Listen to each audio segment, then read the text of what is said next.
Halo business owner, ketemu lagi sama aku Snowflake di ruang curhat bis. Kali ini aku bakal ngobrol tentang mengarahkan. Jadi di Lean Startup ini Eric Rice menjelaskan tentang mengarahkan bisnis itu pakai apa sih gitu kan. Nah, jadi Eric Rice ini bilang kalau startup adalah sebuah siklus gitu. Nah, di sini aku bilang steer startup ini istilah aku pribadi ya untuk mempermudah aku memahami konsepnya.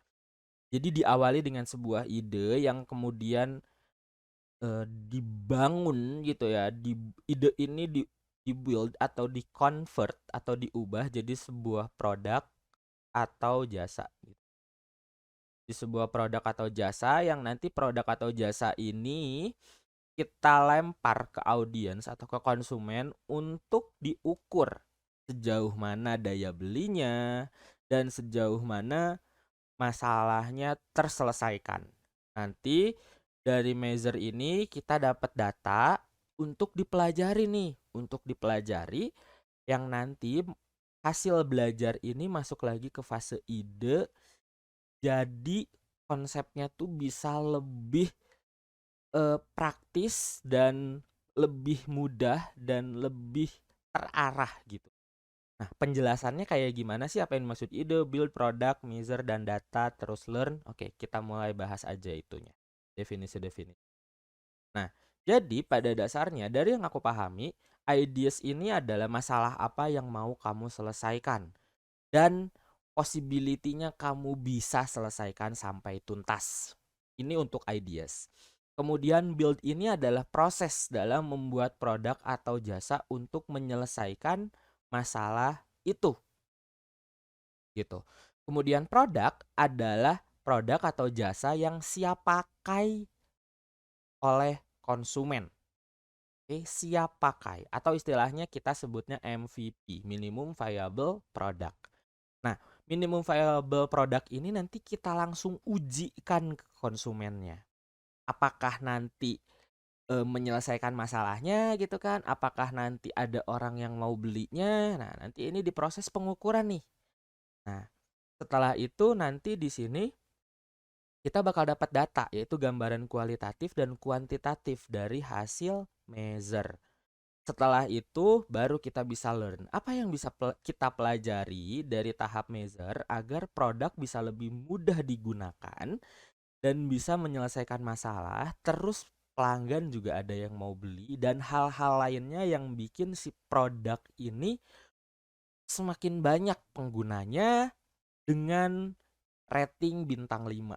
Dengan rating yang mudah, murah untuk levelnya ya dan apa namanya? Lebih gampang untuk bisa terjual. Nanti di learn. Apakah nanti lebih gampang atau lebih sulit nanti kita learn. Kalau misalnya hasil learn ini bagus, konsumen cenderung menyukai, maka kita akan lanjutkan. Tapi kalau hasil learn ini ternyata lebih ke arah dijauhi oleh konsumen, maka kita akan hentikan keseluruhan prosesnya. Nah, contohnya kayak gimana sih Snow? Oke, biasanya orang-orang wisuda tuh butuh selempang, gitu kan?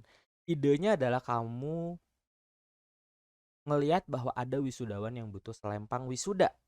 Makanya kamu ngebuat selempang wisuda dengan berbagai varian, dengan berbagai warna, dengan berbagai bentuk gitu ya. Yang jelas nanti bakal dapat selempang dan nanti belinya ke kamu gitu loh.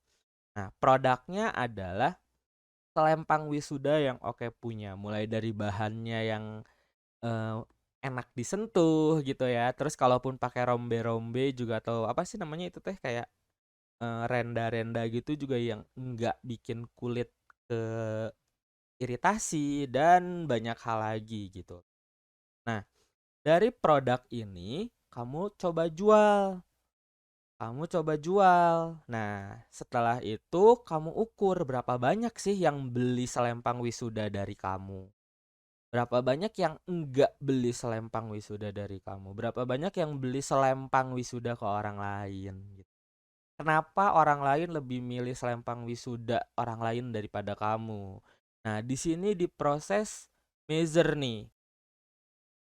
Nah, selanjutnya kamu bakal dapet nih data-datanya. Kayak jumlah transaksi selempang wisuda selama periode 1 tahun itu berapa dari satu kampus misalnya gitu kan. Terus gimana sih eh kayak respon-respon atau testimoni-testimoni selempang yang beli di kamu tuh kayak gimana dan data-data lainnya. Dari data-data ini kamu bisa belajar. Yang pertama, kenapa sih wisudawan beli selempangnya dari kamu? Terus per satu cycle wisuda tuh ada berapa transaksi? Jadi misalnya satu itu tuh satu kampus tuh ada 3 gitu ya, ada 3 cycle. Nah, ada 3 periode, berarti satu cycle itu ada berapa transaksi per satu cycle-nya misalnya. Terus nanti kalau dijumlah 3 cycle setahunnya ada berapa? Terus apa yang perlu dilakuin biar selempang wisuda kamu makin banyak yang beli? Nah, jadi pada dasarnya ini nih yang nanti jadi setirnya usaha kamu gitu loh. Kapan kamu mau lurus, kapan kamu mau belok gitu kan. Kemanapun kamu mengarahkan bisnis kamu, dasarnya dari 6 hal ini. Kebayang sampai sini? Jadi, fokus dari Lean Startup adalah interaksi langsung antara produk atau service dan konsumen. Oke, dan memastikan kalau masalah konsumen bisa terselesaikan. Gitu ya, dengan menggunakan produk atau service yang kamu sediakan dan kamu mampu selesaikan. Dan memastikan juga apakah ada konsumen yang mau dan juga mampu membayar atau enggak. Nah, itu jadi alat untuk kamu mengarahkan bisnis kamu mau di bawah. Kebayang ya sampai sini, guys? Nah, jadi ketika produk yang disediakan itu bisa menyelesaikan masalah konsumen dan dibeli konsumen, maka setir startupnya bakal kita terus putar. Arahkan kemana nih gitu kan. Oke, kita udah dapat kampus A nih, ayo kita belok ke kampus B. Ayo kita coba lagi dengan metode yang sama. Ayo kita coba lagi ke kampus C dengan metode yang sama. Ayo kita dengan pola yang sama gitu loh, dengan idenya yang sama, build-nya yang sama gitu kan. Dan seterusnya. Nah, ketika produk service yang disediakan tidak bisa menyelesaikan masalah konsumen dan tidak dibeli, maka setirnya akan berhenti diputar. Oh, ini nggak laku nih, ya udah deh, udah biarin aja, kita ganti ke produk atau jasa yang lain.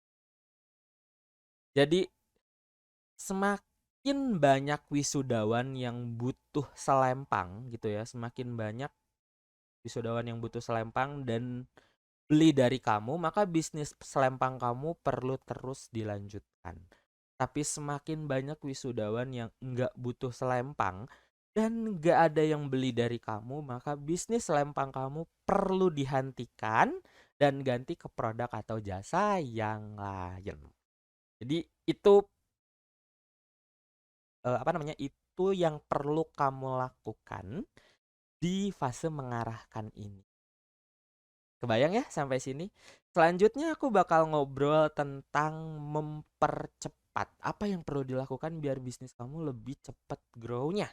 Oke, buat kamu yang penasaran, subscribe dulu aja karena aku bakal bahas di video selanjutnya.